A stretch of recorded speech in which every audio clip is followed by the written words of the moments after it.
Hi everyone, my name is Moni. And I'm Naveen. And today we are previewing a game that is currently on Kickstarter called Roarin. This one is designed by Carla Kopp and published by Galactic Raptor Games. And it's a roll and write game based off of Animal Kingdoms. Yes. Which is another game that we previewed before. An awesome game. Yeah, awesome. A really fun game. And so we're going to show you how this one's played. And if you like it, then we will leave a link for the Kickstarter page and you can go check it out there. So keep in mind that this is a prototype. So all the components in this game are going to be subject to change. They're all going to be higher quality in the final product. And we are not going to play the entire game, but we are going to play through 1 or 2 rounds just so you have a feel of how the game is played. And with that, we are going to get started. So if you would direct your attention to the center of the table, we have our score sheets because this is a roll and write game. So we also have dice for the rolling part. And we have our council selection up here. So if you're familiar with the original game Animal Kingdoms, it's about appeasing the different kingdoms. There are 5 different kingdoms, and each kingdom has their own council member in this game specifically. And so these are our 5 council members. We're currently set up for a difficult game. Now this doesn't matter so much because we're not playing through the entire game, but just know that there are a lot of these cards that the game comes with, and you can set them up for an easy or a medium game. And these cards are double-sided as well. Yes. Yeah. And so the way the game works is the game is played over 5 ages, or in other words, rounds. And each round, we're going to be rolling all 6 of these dice, and we're going to roll them 3 times. And what we're going to be trying to do is we're going to try to appeal to one of these council members. Now, each council member has a specific requirement or scoring condition listed on the card. So for example, for this frog, it says only ones count. So if I'm able to write down 6 ones in that one round, then I score 18 points. So that is how all of these cards are read. Now, the way that a round works is, like I said earlier, we're going to roll all 6 dice 3 times. So say I roll the dice. Now, the first time I roll the dice, you are allowed to write down for that round up to 6 of the different die value, basically 1 per die. You only have space for 6 numbers across all 3 die rolls. So you don't have to fill in all 6 now.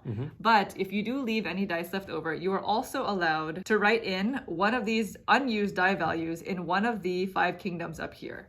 And all of the 5 kingdoms also have their own scoring conditions. And these are all going to be scored at the end of the game. These cards score at the end of each round. This kingdom area scores at the end of the game. Yep. So for example, this section will score you 5 points at the end of the game if you are able to put in 2 pairs in these 4 spots.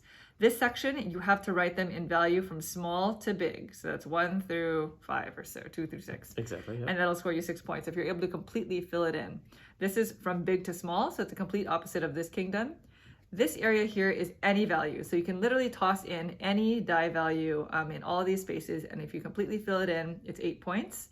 And this area here has 3 sections and they all have to be the same number to score you 4 points. So let's just actually start by kind of simulating a sample round, and then we'll continue the rules as we play. So at the start of the round, I'm going to roll all 6 of these dice. Now, all players are going to choose from this die pool. Exactly, yep. And so I'm not necessarily going to tell my opponents which council member I'm appealing to. Or gunning for. Because we can both choose the same council member. So this is a die roll. We can now start writing in values in our council offerings, and we can also choose 1 free die for the kingdoms. So before we continue, I already went over this one. Just to go over the rest of them, this wolf says any die or set of dice that add up to 6. So this is a little bit of a more difficult card, but basically, if I were to fill in all 6 spots with 6s, I'm gonna get 18 points. If I fill in a 6 and like 2 3s, because those 2 3s add up to a 6, then that's 2 sets and I would get 2 points. So it really just depends on where you fall there. Yep. This card, Tiger, wants you to put in 1s, 3s, and 5s. Odd numbers only. Odd numbers only. The lizard says a set of 3 of the same value, but only even numbers. Yes. So it's a triplet, even numbers. So 3 2s, 3 4s, or 3 6s. Yeah. Exactly. And then the red panda is a set of 4 dice of the same value. So just a 4 of a kind, and you would just score 8 points. 8 points, okay. So I see here 2 4s, and that's looking good for this lizard here. So if I were to go for this lizard card, I might write in the 2 4s for my council offerings here. Well, I'm gonna go and put 2 4s as well. Oh, you're putting in 2 4s as well? Yes, but I might be appealing to the same person, maybe not. And so I'm gonna stop writing in council offerings, but we do get that free placement for the kingdom. So we both have used the 4, so only these 4 numbers can be now placed into this area here. Correct, because each die may only be used once. So this is a big valued kingdom, so I'm going to get started on that with this 6 and write the 6 in up here. Okay, and I'm putting my 1 in small to big, so I'm hoping for a 1 through 5 by the end of the game. Now, before we roll again, you can continue to place more of these unused die values in the kingdoms. Say if I wanted to put this 5 now here, because that'll get me that much closer to fulfilling this, then I would put in the 5. So actually I'm going to do it. I'm going to put this 5 in this spot right here. So because I placed an additional value in the kingdoms, I actually have to cross off one of the council offerings slots. Right, because you use an extra dice. Yes. All right, so I'm going to roll the next one. Yep. Okay. All right, so we don't have any 4s. I was looking for a 4. Yeah. But you know, we do have 6s. So I'm going to place these 2 6s in so that I can at least try to score 1 3 of a kind. And for my free placement, I'm going to put a 2 in this kingdom right there. I'm going to do this 1, 1, and then I will put this 2 over here. Perfect.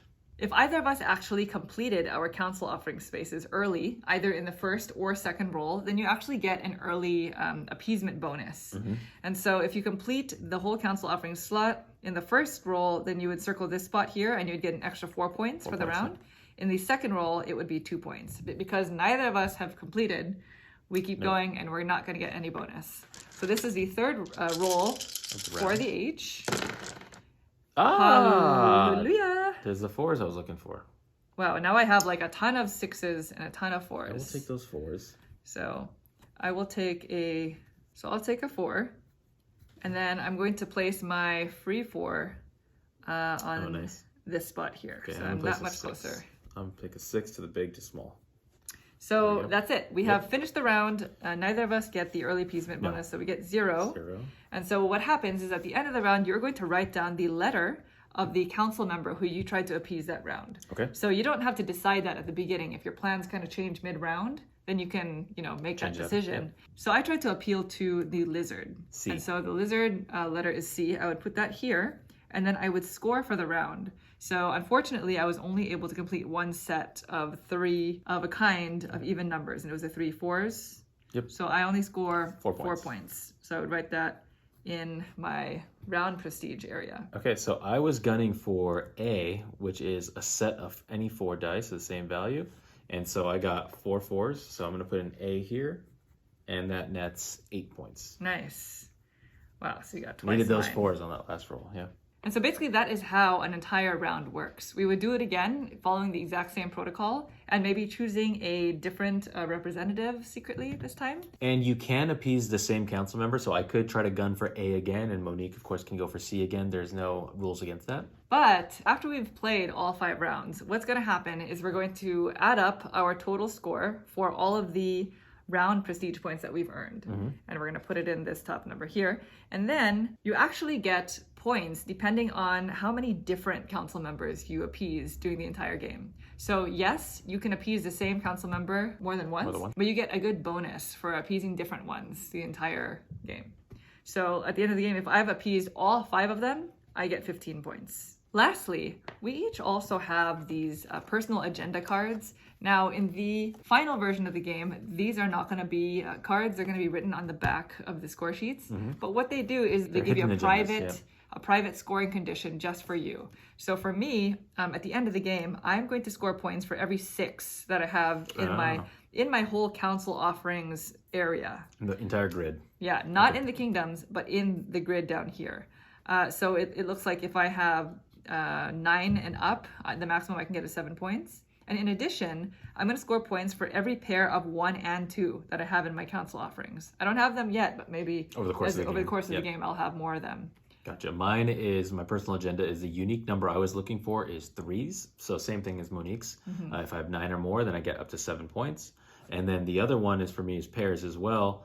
And for each pair of 2 and 6, I would get points depending on where I was in this track. So I also, in the first round, didn't get any of it, but I would have worked towards it over the course of the game. Yeah, so you have 5 rounds to kind of try to do as much of these, personal agendas as you can.